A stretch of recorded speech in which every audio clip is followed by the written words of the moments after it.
कि हमारा जो पूरा ऑटोबायोग्राफी है, हमारा जो पूरा जीवन वृत्त है, वो है कि हम KMB से PhD का उपयोग करते हुए GBC बनते हैं और कोशिश करते हैं एक ऐसे सुख की प्राप्ति की जो इटर्नल हो, इन्फिनिट हो, एब्सोल्यूट कॉन्शियस हो और प्योर एग्जिस्टेंस हो।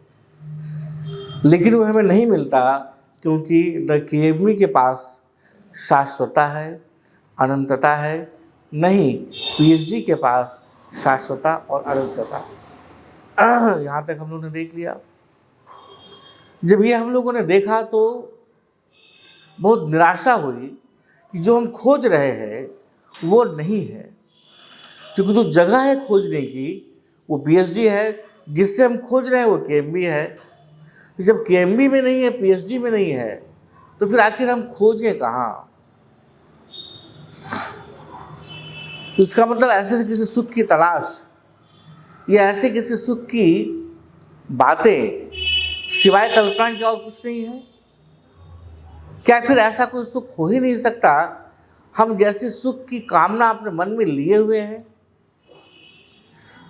इस भ्रांत धारणा को लेकर भी बहुत सारे पंथ खड़े हो गए, जिन्होंने कहा कि धर्माचार्यों ने, ऋषियों ने, प्रॉफिट्स ने, संतों ने जिस सुख की बात की है कि परम सुख यह है जो कभी समाप्त नहीं हो, परम सुख वो है जो अनंत है, परम सुख वो है जो संपूर्ण चैतन्य है, परम सुख वो है जो संपूर्ण अस्तित्वगत है, अस्तित्व है।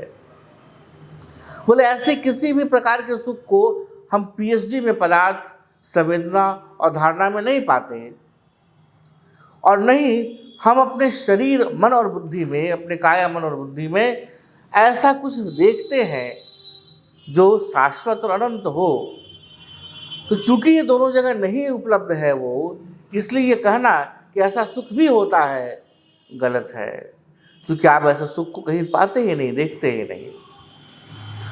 इसलिए जितने भी धर्माचार्य कह रहे हैं, संत और पैगंबर्स कह रहे हैं, अवतार कह रहे हैं कि ऐसा कोई सुख होता है और आओ मैं तुम्हें दे दूंगा वो सुख, वो भुलावा दे रहे हैं। ऐसे इस प्रकार को कहते हुए अनेक ऐसे पंथों का निर्माण हुआ, जिन पंथों को हम लोगों ने कहा कि वो नास्तिक हैं, जिन पंथों को हम लोगों ने कहा कि वो नॉन बिलीवर्स हैं, जिन पंथों को हम लोगों ने कहा कि वो मेटलिस्टिक हैं।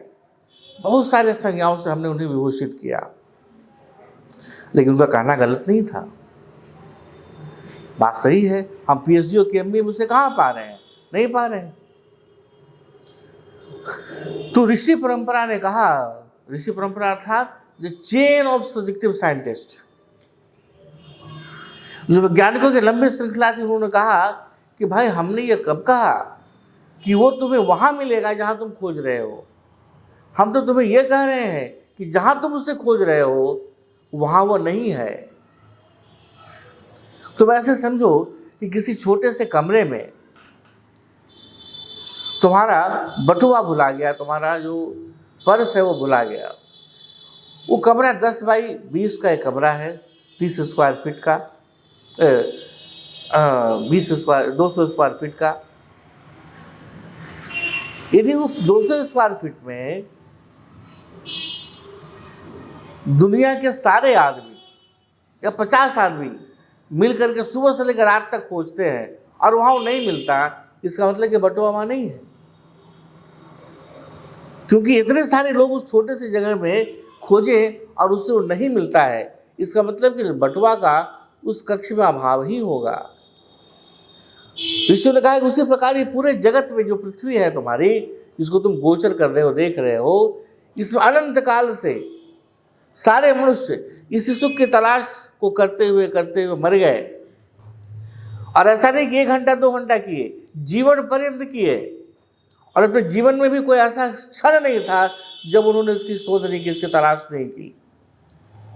इतने लोग लगातार खोजते रहे, फिर भी उन्हें नहीं मिला। इसका मतलब है कि PhD में पदार्थ, संवेदना और धारणा में वो नहीं मिल सकता। और तुम्हारे इस काया मन बुद्धि से उसे प्राप्त नहीं किया जा सकता। इसलिए आओ हम इस बात का अनुसंधान करें कि जिसे हम सुख कहते हैं वास्तव में वो क्या होता है हमारे अंदर, कि हम कहते हैं कि हमें किसी विशेष परिस्थिति, वस्तु या व्यक्ति से सुख प्राप्त हो गया। आखिर क्या होता है हमारे अंदर ऐसा कोई परिवर्तन, कोई रासायनिक बदलाव, कोई रासायनिक आंदोलन, उत्प्रेरणा, उत्तेजना, आखिर क्या होता है जिसको हम कहते हैं कि ये सुख है। जैसे हमें बहुत जोर से प्यास लगी है और कोई हमें पानी पिलाता है और हम पानी लेते हैं हाथ में, अपनी जीवा पर रखते हैं, उससे पी जाते हैं और फिर कहते हैं, आनंद से भर के कहते हैं कि हम कृतज्ञ हैं, तुम्हारा कल्याण हो, तुमने मुझे बड़ा सुख दिया।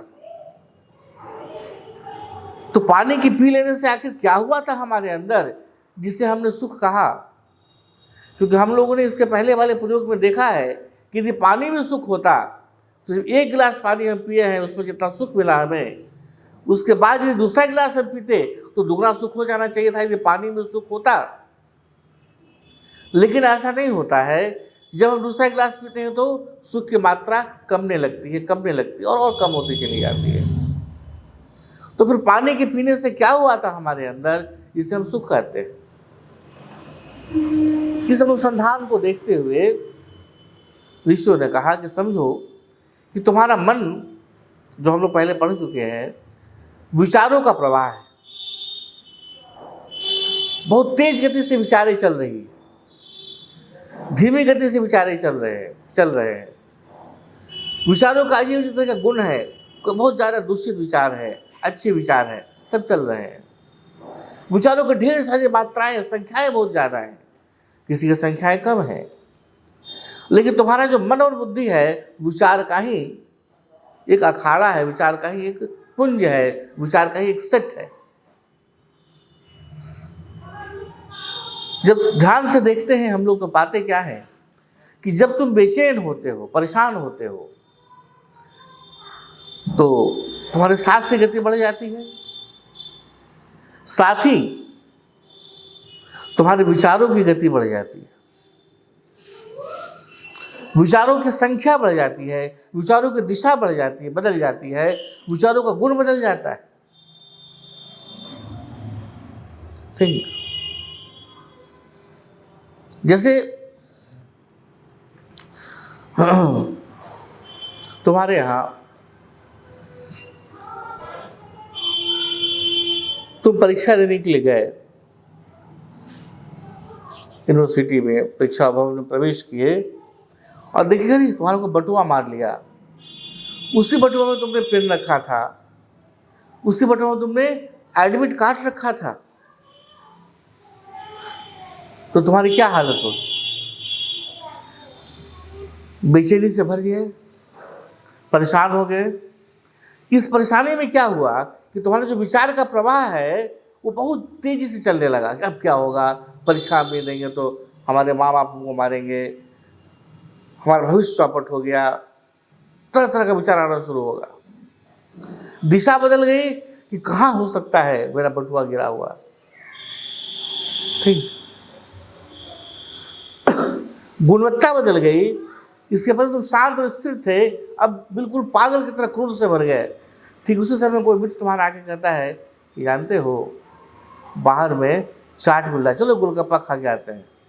तो तुम क्या करोगे? गोलगप्पा का पड़ा हुआ, मैंने मिल नहीं रहा पर तो गोलगप्पा का पड़ा हुआ है।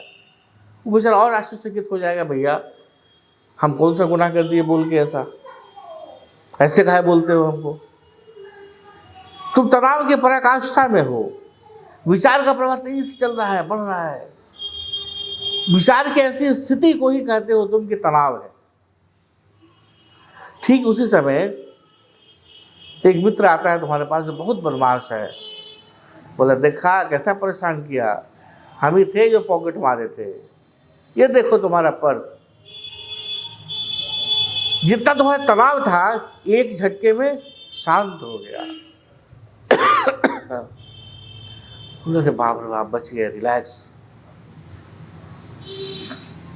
इसे तुम कहते हो सुख। तो वास्तव में सुख क्या हुआ? तुम्हारे विचार की जो गति थी अत्यंत मध्यम हो गई, कम से कम हो गई। विचार की जो संख्या थी वो जितना कम होती चली गई उतना ही तुम्हें चैन, संतोष और सुख मिलने लगा। अर्थात जिसे हम सुख कहते हैं वास्तव में वो क्या है? विचार का कम से कम हो जाना है, विचार के गुणों का अधिक से अधिक उच्चतम स्थिति में चले जाना है, विचार की दिशा का एक सही तरफ बढ़ना है। तुम्हें प्यास लगी तुम्हारे शरीर को, शरीर ने तुम्हारे मन को कहा कि भैया हमको प्यास लगी है, हमको पानी दो पानी दो। मन बेचारा बेचैन होने लगा, हमको पानी चाहिए पानी चाहिए पानी चाहिए। मन की बेचैनी को बुद्धि ने प्रकट किया कैसे? कि मुझे भाई जल चाहिए ही चाहिए।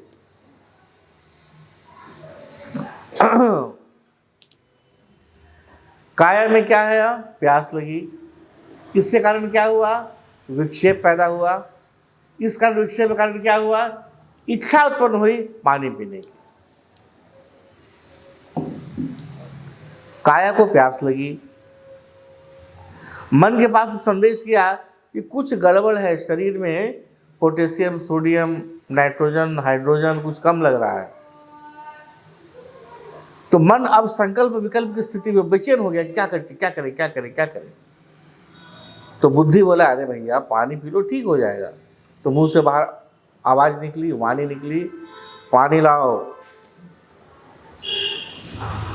और ये मन और बुद्धि दोनों बेचैन है। बुद्धि कह रही है अरे पानी नहीं लाओगे तो मन मेरा शांत नहीं होगा, शरीर कह रहा है पानी नहीं मिला तो हम गए काम से। इस पूरे प्रक्रिया में क्या हो रहा है? बुद्धि और मन दोनों परेशान है। परेशान है मतलब विचार की का जो प्रवाह है वो बढ़ गया है। पानी पानी पानी पानी। जैसे ही उसके हाथ में पानी आता है, उसके हाथ में गिलास आया पानी का, उसका तनाव क्यों कम जाता है, क्यों सुख मिलता है।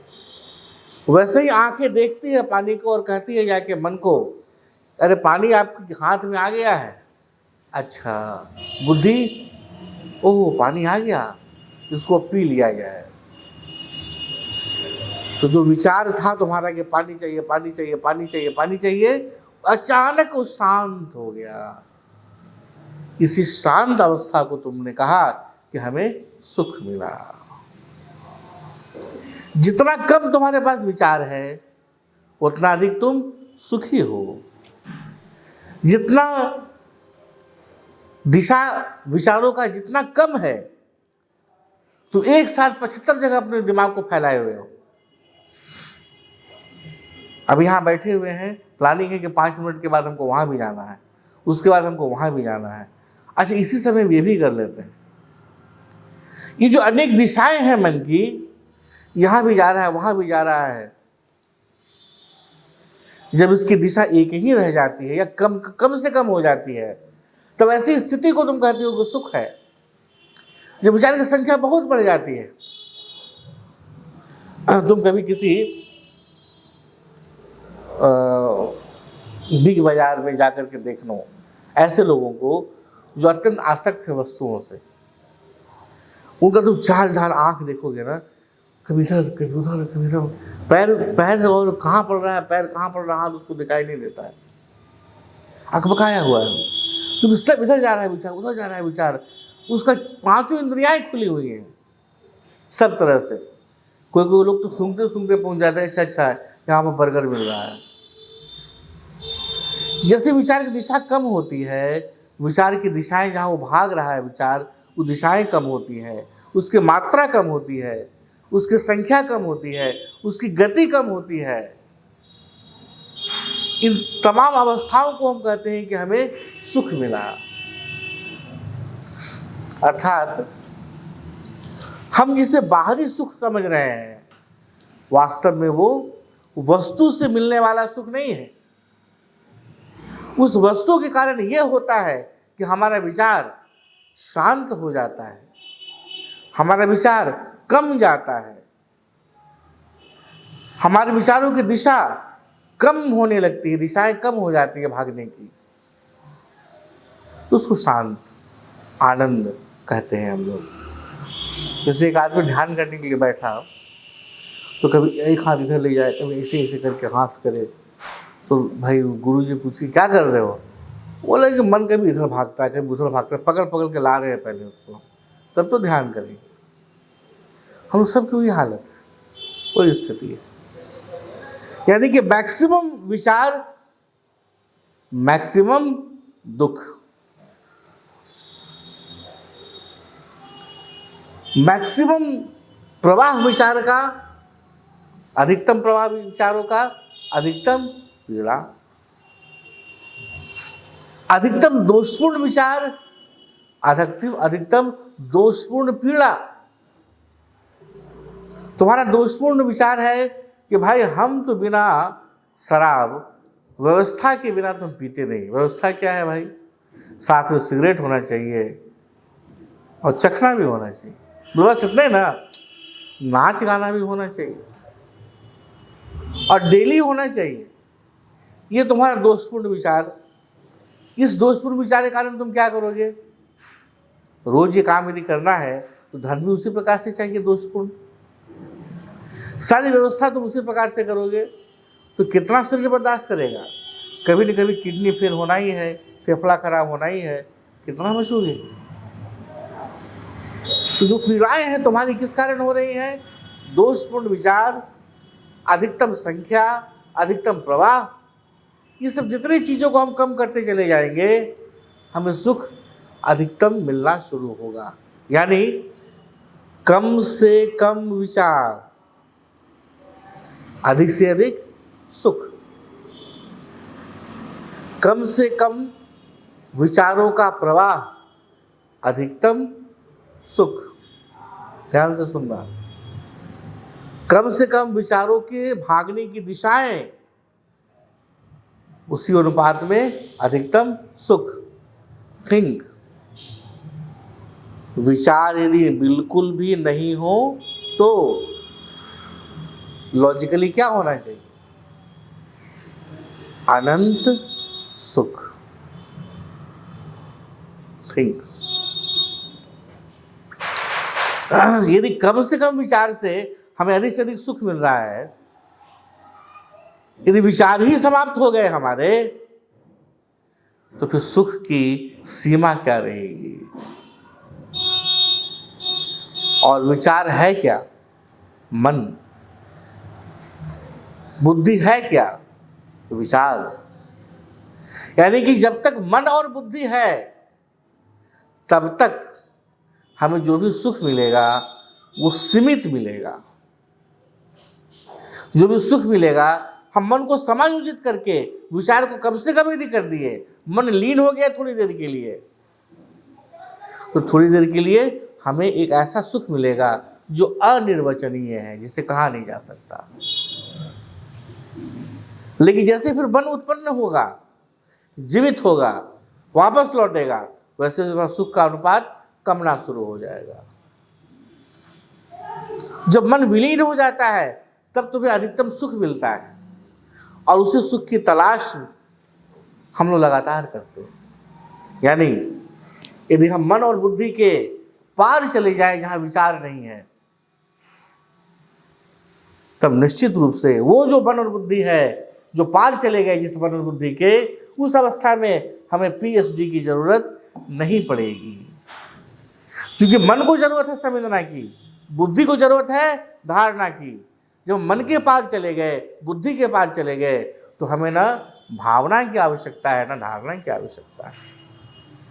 तब भी हमारे पास क्योंकि काया है बाय डिफॉल्ट, तो काया से हम पदार्थ का उपयोग कर रहे होंगे, लेकिन इस पदार्थ का उपयोग करने वाला जो हमारा चित्त होगा, जो हमारी काया, मन और बुद्धि होगी, हम उसके बाहर खड़े हैं। मुश्किल होता है समझाना। जैसे तुम अपनी खिड़की के पास खड़े होकर के सूरज को उगता हुआ देखते हो, अपने खिड़की के पास खड़े होकर के तुम देखते हो कि तुम्हारे सामने, तुम्हारी सड़क पर तुम्हारी प्रेमिका जा रही है, और तुम प्रसन्न होते हो कि वाह, खिड़की कितना आनंदित हो रहा है। ये खिड़की है जो सुख ले रहा है मेरी प्रेमिका को देखने का, मैं नहीं ले रहा। अब खिड़की को तुमने बंद कर दिया तो तुम्हें लगा खिड़की कितना दुखी हो गया। जब तक हमें ये बोध है कि हम खिड़की हैं तब तक हम यही रहेगा। लेकिन जैसे ही तुम समझते हो कि खिड़की एक झरोखा है, इसके माध्यम से हम केवल बाहर देख रहे हैं, तो खिड़की के साथ कुछ भी हो तुम्हारे ऊपर कोई फर्क नहीं पड़ता। तुम खिड़की को बहुत अच्छे से पेंट भी करोगे, सजाओगे, संवारोगे, लेकिन तुम ये कभी नहीं समझोगे कि तुम अपने आप को पेंट कर रहे हो, तुम खिड़की को ही पेंट कर रहे हो। लेकिन कब होगा? जब तुम्हारे मन और बुद्धि में विचार समाप्त हो जाएंगे, विचार गिर जाएंगे। अर्थात मन और बुद्धि का होना एक दुर्घटना है और उसका विलीन हो जाना, समाप्त हो जाना तुम्हारे जीवन की सबसे बड़ी सुघटना है। मन का अस्तित्व नेगेटिव है, मन और बुद्धि का विलीन हो जाना पॉजिटिव है, क्योंकि वही वो सुख दे सकता है जो सुख तुम तलाश रहे हो। क्योंकि जो सुख है वो मन के अंदर से, या मन कहें या विचार कहें, विचार का न्यूनतम हो जाना, उसी को तुम सुख कहते हो। तो लोगों ने कहा कि भाई आप फिर काल्पनिक बात करने लगे। यदि ऐसा है तो क्या कभी ऐसा कोई क्षण है जब हम विचार शून्य होते हैं? क्या कभी कोई ऐसा क्षण है कि हमारे विचार एकदम विलीन हो जाते हैं? ऐसा कोई अनुभव है? वैज्ञानिकों ने बताया कि भाई प्रतिदिन तुम्हारे साथ होता है ये, और इसीलिए तुम्हें उसकी आवश्यकता है, और यदि वो न रहे तो तुम नष्ट हो जाओगे। बोले जब तुम सोने के लिए जाते हो, निद्रा में जाते हो, तुम्हारी निद्रा का 3 अलग अलग स्तर है। एक स्वप्न के साथ निद्रा, ये 2 स्तर, और एक है स्वप्न रहित निद्रा, सुसुप्ति। तो बोले जो स्वप्न रहित निद्रा होती है, स्वप्न के सहित जो निद्रा है, वहां विचार चल रहे हैं। उसमें जो वैज्ञानिकों ने अब लगा के देखा है आंखों में कि पुतलियां हिलने लगती है जब तुम स्वप्न देखते हो, विचार चल रहे हैं वहां। लेकिन जैसे ही तुम्हारा स्वप्न समाप्त होता है और तुम ऐसे निद्रा में जाते हो जहां स्वप्न नहीं है, तो विचार तुम्हारा उतनी देर के लिए विलीन हो जाता है, डूब जाता है। उस समय तुम उस अवस्था के निकट होते हो, लेकिन बोध से भर के नहीं, बेहोशी अवस्था में।